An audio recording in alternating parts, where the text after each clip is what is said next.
नमस्कार शेतकरी बंधू आणि भगिनींनो, कृषी दर्शन कार्यक्रमात मी आपलं मनापासून स्वागत करतो. मंडळी, प्रत्येक पिकाचं आपलं एक असं विशेष महत्त्व असतं. आपल्याला पिकाचं उत्पन्न जसं महत्त्वाचं असतं तसं किडींपासून संरक्षणसुद्धा महत्त्वाचं असतं. आजचा आपला विषयसुद्धा याच अनुषंगाने आहे. आजचा आपला विषय आहे तूर पिकांवरील शेंगा पोखरणाऱ्या किडींचे व्यवस्थापन. आणि याविषयीची माहिती देण्याकरता तज्ज्ञ म्हणून आज आपल्यासोबत आहेत डॉक्टर निलेश वझिरे, विषय विशेषज्ञ, पीक संरक्षण, कृषी विज्ञान केंद्र, सेलसुरा, जिल्हा वर्धा येथून. सर, कृषी दर्शन कार्यक्रमात मी आपलं मनापासून स्वागत करतो. धन्यवाद सर. सर, आजचा जो आपला विषय आहे तूर पिकांवर आधारित आहे आणि विदर्भातच नव्हे, महाराष्ट्रातलं एक मुख्य आणि महत्त्वाचं पीक म्हणजे तूर पीक असं आहे असं म्हणायला हरकत नाही. तर आपण या बाबतीत शेतकरी बंधू भगिनींना काय सांगाल? तूर पीक हे खूप महत्त्वाचं खरीपातील एक डाळवर्गीय पीक आहे, कडधान्य पीक आहे आणि या पिकांवरती विविध किडींचा आणि रोगांचासुद्धा प्रादुर्भाव हा होतो आणि त्या रोगांच्या किंवा किडींच्या व्यवस्थापनासाठी आपल्याला एकात्मिक कीड व्यवस्थापन पद्धती अवलंबणं खूप गरजेचं आहे.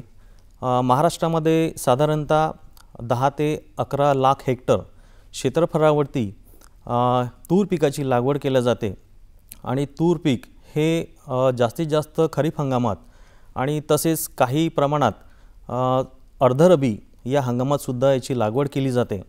आणि या पिकांवरती हे पीक सलग पद्धतीने किंवा आंतरपीक पद्धतीने सुद्धा याची लागवड केली जातं. सलग पद्धतीमध्ये हे फक्त तुरीची लागवड केली जातं आणि आंतरपीकमध्ये सोयाबीन आणि कपाशी या पिकांबरोबर आंतरपीक म्हणून लागवड केली जाते. या तूर पिकावरती विविध उत्पन्न कमी येण्याच्या मागे विविध कारणं आहेत. तर यामध्ये जमीन, हवामान, तसेच खत व्यवस्थापन, पाणी व्यवस्थापन, तणांचे व्यवस्थापन आणि या सर्वांचा होणारा प्रादुर्भाव, तसेच या तूर पिकावरती येणाऱ्या किडी आणि धान्य साठवणुकीतील किडी या सर्व बाबती या उत्पन्न कमी येण्याच्या मागे कारणीभूत आहेत. परंतु या तूर पिकावरती ज्या शेंगा पोखरणाऱ्या अळ्या आहेत, या कळी किंवा फुलोरा अवस्थेपासून जास्त प्रमाणात आपल्याला दिसून येतात आणि तेव्हाच आपल्या तूर पिकाचं अतोनात नुकसान होतं. त्याकरिता आपल्याला याचं व्यवस्थापन करणं खूप गरजेचं आहे. आणि या तूर पिकाला महाराष्ट्रामध्ये अनन्यसाधारण महत्त्व आहे. तर एकूणच काय, तर एक मुख्य पीक आहे तूर पीक आणि त्याचं संरक्षण एक महत्त्वाची बाब आहे असं आपलं म्हणणं आहे. तर सर, वळूया आजच्या आपल्या विषयाकडे. ज्या शेंगा पोखरणाऱ्या किडी, आपण अळ्या ज्यांच्याबद्दल आपण सांगितलं, तर त्या कुठल्या आहेत आणि कशा ओळखाव्यात? म्हणजे काय आहेत या ज्या अळ्या असतात त्या? तूर पिकावरती शेंगा पोखरणाऱ्या अळ्या ह्या 3 प्रकारच्या आहेत. यामध्ये जी पहिली शेंगा पोखरणारी अळी आहे तिला आपण शेंगा पोखरणारी हिरवी अळी म्हणजेच घाटे अळी असं म्हणतो.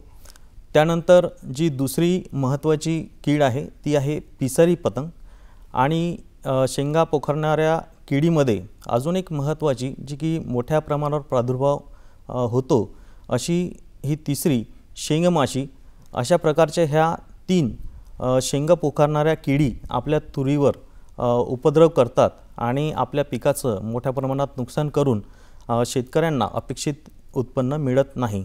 यासोबतच काही भागांमध्ये फुले व जाडी विणणारी एक पाने गुंडणारी अळी ही सुद्धा आपल्याला याचा प्रादुर्भावसुद्धा तूर पिकावरती दिसून येतो. तर आपण सर्वप्रथम हिरवी अळी याबद्दल आपण सांगितलं, तर ही अळी कशी काय ओळखायची याच्याबद्दल आम्हाला सांगा. शेंगा पोखरणारी हिरवी अळी ही खूप महत्त्वाची कीड या तूर पिकावरती उपद्रव करून जाते आणि ही कीड या किडीला आशिया खंडामध्ये 1 नंबरची खादाड कीड असं गणलं जातं.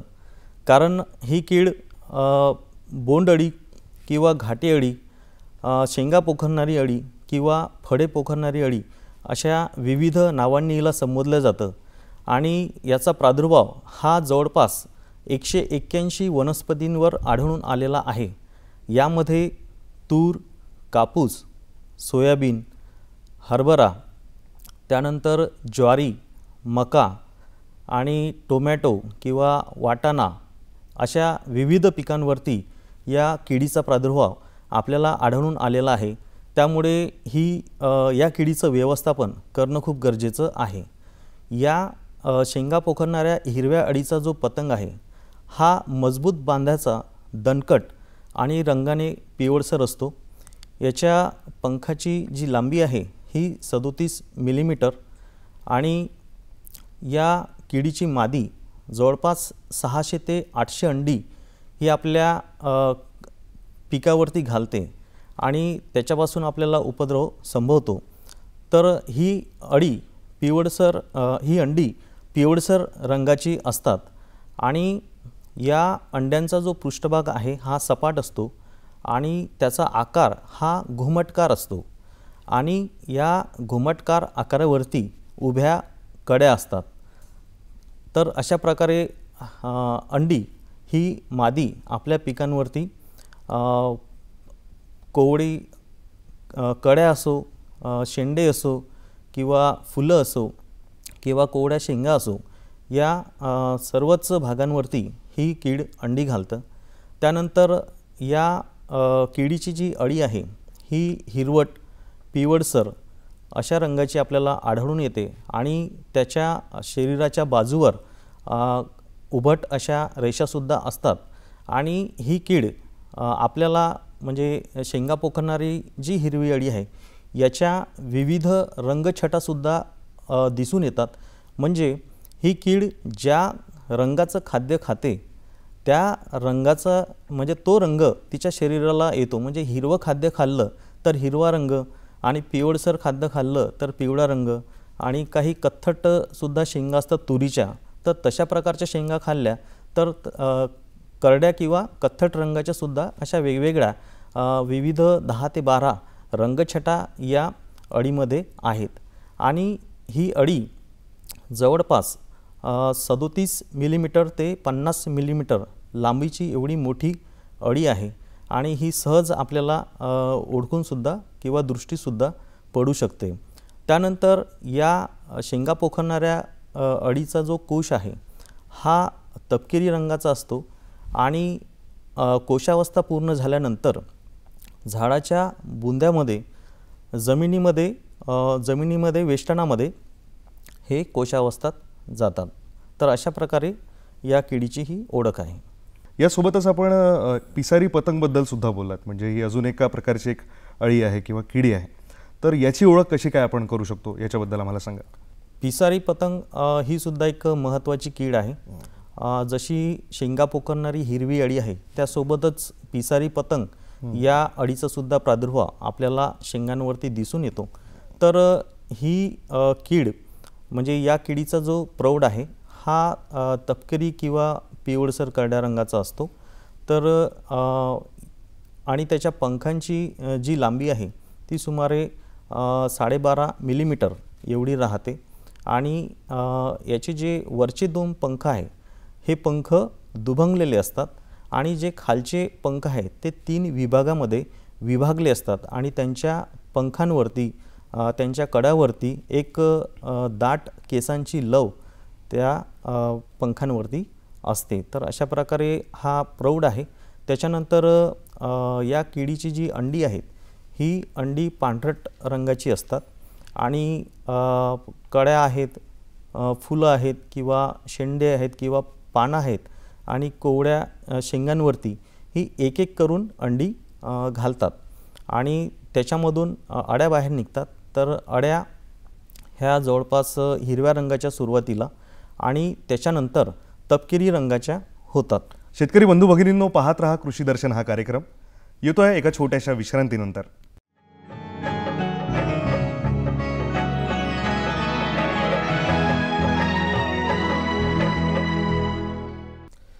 मंडळी, कृषी दर्शन कार्यक्रमात आपलं पुन्हा एकदा स्वागत. सर, विश्रांतीला जाण्यापूर्वी आपण पिसारी पतंग या शेंगा पोखरणाऱ्या अळीच्या बाबत आम्हाला सांगत होतात, तर कृपया ही माहिती आम्हाला द्यावी. पिसारी पतंगचे जे कोश आहेत, हे कोश अळीच्याच रंगाचे म्हणजे तपकिरी रंगाचे आपल्याला अळीसोबतच त्या शेंगेवरती आपल्याला दिसून येतात. आणि ही अळी जेव्हा पूर्ण या अळीची वाढ होते त्यानंतर ही कोशावस्थेत जाते.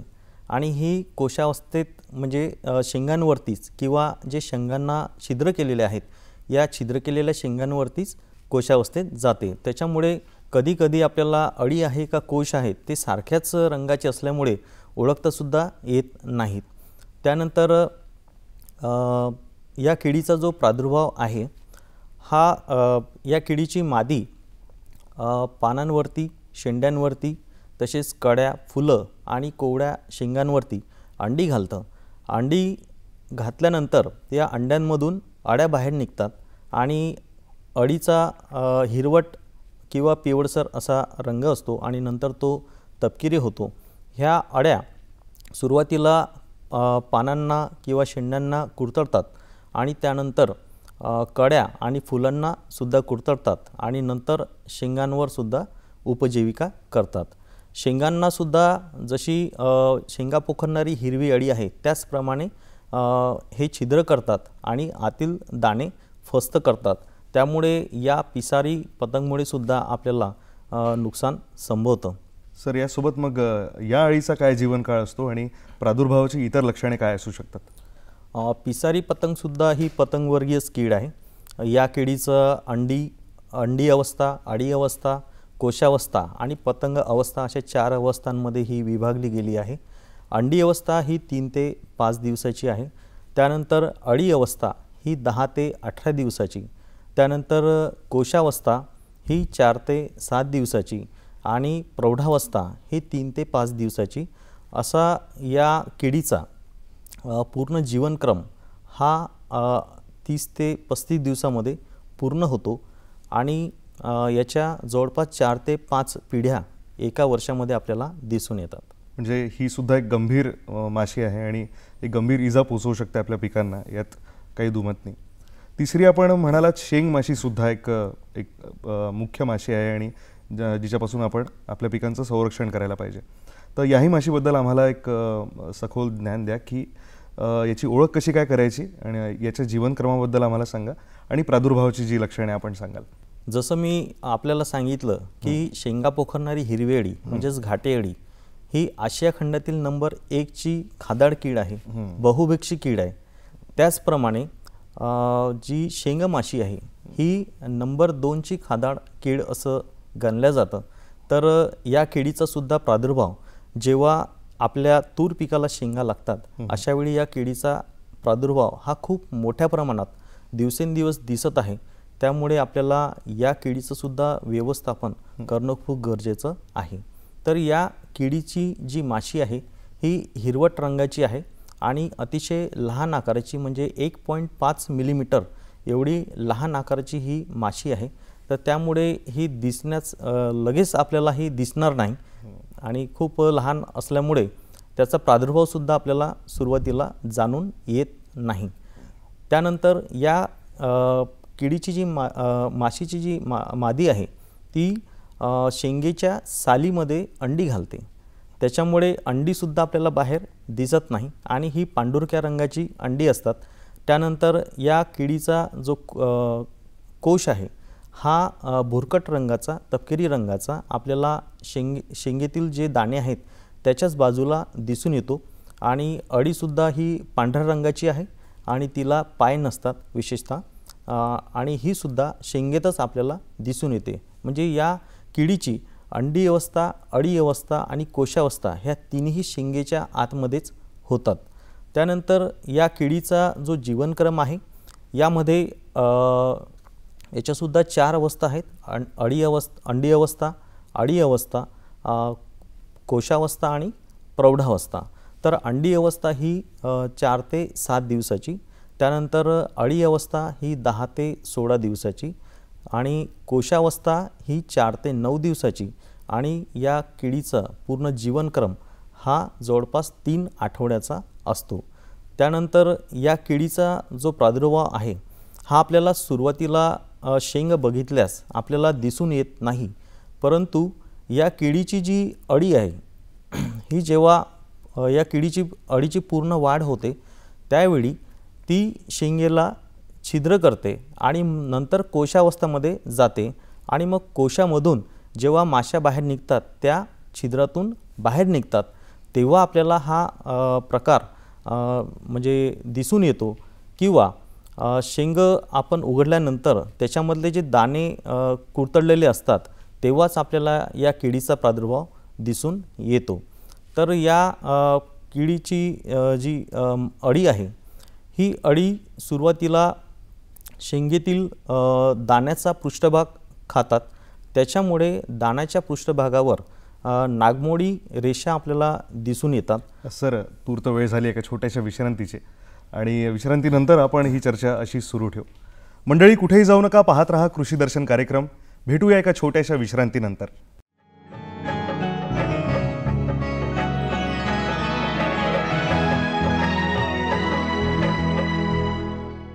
मंडळी, कृषी दर्शन कार्यक्रमात आपलं पुन्हा एकदा स्वागत.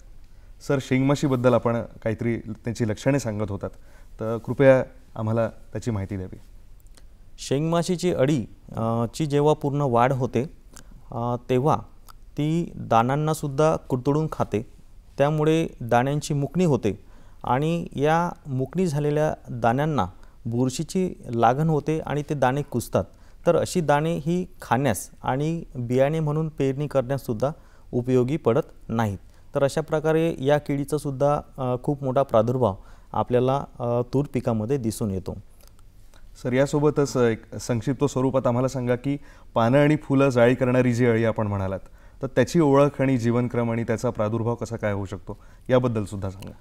पाने फुले जाळी करणारी अळीचासुद्धा प्रादुर्भाव हा काही भागामध्ये हा दिसून येत आहे आणि पूर्ण महाराष्ट्रामध्ये नाही तर हा छोट्या छोट्या पॉकेट्समध्ये दिसून येत आहे.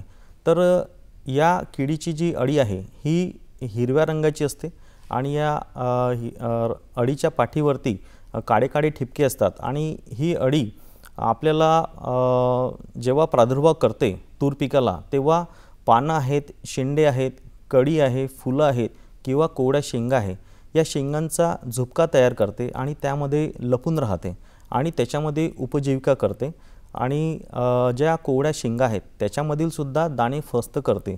तर अशा प्रकारचा प्रादुर्भाव या फुले जाळी करणाऱ्या अळीचा किंवा पाने गुंडाळणाऱ्या अळीचा प्रादुर्भाव आपल्याला दिसून येतो. सर, यासोबत आपण एका उत्तरात आम्हाला सांगितलं की एकात्मिक व्यवस्थापन आपण करू शकतो. तर एकात्मिक व्यवस्थापन म्हणजे नक्की काय आणि याद्वारे आपण किडींचं व्यवस्थापन कसं काय करू शकतो? एकात्मिक कीड व्यवस्थापन म्हणजे आपल्याला कीड व्यवस्थापनासाठी काही विविध पद्धती दिलेल्या आहेत. यामध्ये मशागतीय पद्धती आहे, काही सांस्कृतिक किंवा प्रतिबंधात्मक सांस्कृतिक पद्धती, त्याच्यानंतर यांत्रिक पद्धती, जैविक पद्धती आणि रासायनिक पद्धती, या सर्व पद्धतींचा अवलंब करून किडींची जी आर्थिक नुकसान पातळी आहे त्या आर्थिक नुकसान पातळीच्या खाली या किडींची संख्या ठेवणे, ह्या पद्धतींचा वापर करून याला आपण एकात्मिक कीड व्यवस्थापन म्हणतो. ही जी व्यवस्थापन पद्धत आपण म्हणालात, तर या व्यवस्थापन पद्धतीद्वारे आपण आत्तापर्यंत ज्या किडींबद्दल माहिती ऐकली तर ही जी पद्धत वापरून आपण त्या किडींचं व्यवस्थापन कसं काय करू शकतो हे आम्हाला सांगा. सर्वप्रथम मशागतीय पद्धती, यामध्ये आपण पेरणी करण्याच्या अगोदर नांगरटी किंवा वखरणी करावी. म्हणजे मी तुम्हाला सांगितलं की या किडींचे कोश हे जमिनीमध्ये असतात, तर मशागत पद्धतीमध्ये हे कोश नांगरणी केल्यावरती जमिनीवर येतील आणि ते पक्षी किंवा जनावरं किंवा प्रखर सूर्यप्रकाशामुळे हे मरून जातील. तर अशा प्रकारे आपण या कोशांचं मशागतीय पद्धतीद्वारे व्यवस्थापन करू शकतो. त्यानंतर काही प्रतिबंधात्मक सांस्कृतिक पद्धती आहेत. यामध्ये पिकांची फेरपालट, तूर पिकाची फेरपालट आपल्याला तेलबिया किंवा तृणधान्य या पिकांबरोबर करणं गरजेचं आहे. त्यानंतर तूर पिकाची लागवड आपण आंतरपीक म्हणून सुद्धा कपाशी, सोयाबीन किंवा ज्वारी, बाजरी किंवा भुईमूग या पिकामध्ये करू शकतो. या किडीच्या व्यवस्थापनासाठी आपण एक झेंडू पिकाची एक बॉर्डर लाईन शेताला बॉर्डर म्हणून आपण त्याची लागवड करू शकतो. आणि या झेंडूची जी फुलं आहेत या फुलांना ती मादी अट्रॅक्ट होते आणि त्या फुलांवरती अंडी घालते आणि या शेंगा पोखरणाऱ्या अळींचा जीवनकाळ हा पूर्ण त्या झेंडू पिकावरच व्यतीत होतो. म्हणून आपण याला सापळा पीक म्हणतो. आणि हे सापळा पीक जर का लावले तर आपलं मुख्य पीक हे वाचतं आणि त्याच्यावरती कमी प्रादुर्भाव होतो. तर त्यानंतर यांत्रिक पद्धती, यामध्ये जे पाणी गुंडाळणारी अळी आहे या अळ्यांना आपण जे गुच्छ तयार केलेले आहेत त्यांनी ते गुच्छ अळीसकट तयार करून त्याचा नाश करणं गरजेचं आहे. त्यानंतर तूर पीक हे कळी अवस्थेत असताना आपल्याला एकरी 2 कामगंध सापळे लावणं गरजेचं आहे. आणि हे कामगंध सापळे लावताना पिकाच्या उंचीपेक्षा 1 फूट वर हे लावणं गरजेचं आहे.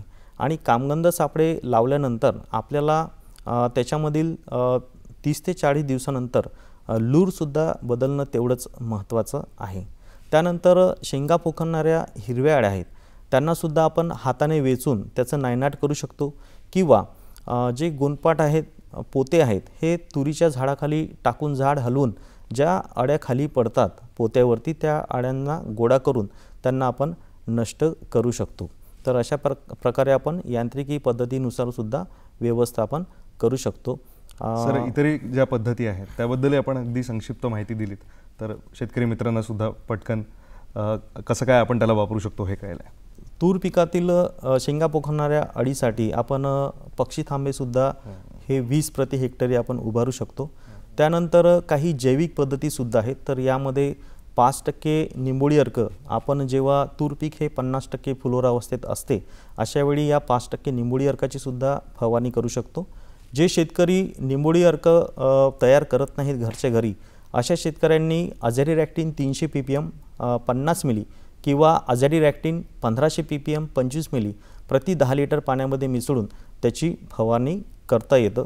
त्याचबरोबर काही जैविक कीटकनाशकं आहेत. तर यामध्ये HNPV 500 रोगग्रस्त अळ्यांचा अर्क हा 5 ते 10 मिली प्रति 10 लिटर पाण्यामध्ये मिसळून याचीसुद्धा आपण फवारणी करू शकतो.